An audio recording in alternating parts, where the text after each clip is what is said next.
IVF చికిత్సలో 25% భారీ discount, free doctor consultation, free ultrasound scan, logo launch, Andro max advanced male infertility centre ను కూడా ప్రారంభించారు. అతి త్వరలోనే నాణ్యమైన తక్కువ రేటుకి మద్యం ఇవ్వాలి అంటూ నిర్ణయం తీసుకున్నారు. ఒక మంచి నిర్ణయం అంటారు ఇది.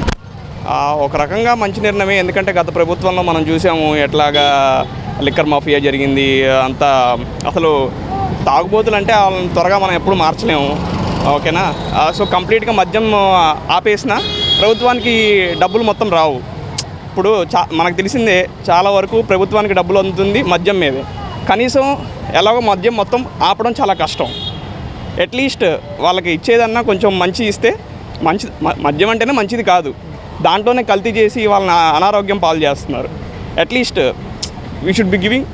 అంటే ఇప్పుడు అన్ని స్టేట్స్లో అన్ని మంచి బ్రాండ్సే ఉన్నాయి.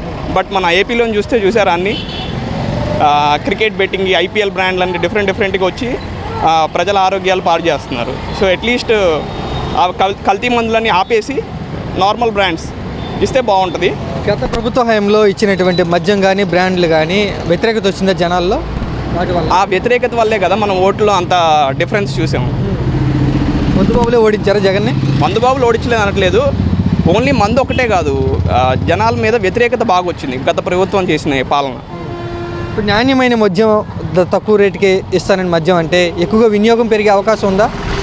వినియోగం పెరిగేదంటే అది డిపెండ్స్. ఎందుకంటే మందు తాగే వాళ్ళు అది మంచిదా కాదా అని వాళ్ళకి తెలియదు. ఎందుకంటే వాళ్ళు దానికి అడిక్ట్ అయిపోతారు. అట్లీస్ట్ ఇప్పుడున్న ప్రభుత్వం ఏం చేస్తున్నారంటే ఆ కల్తీ మందు కాకుండా మంచి మందు సప్లై చేయాలని అనుకుంటున్నారు అంతే. మంచి మందు అంటే అది మందు ఏది మంచిది కాదు. At least good brands.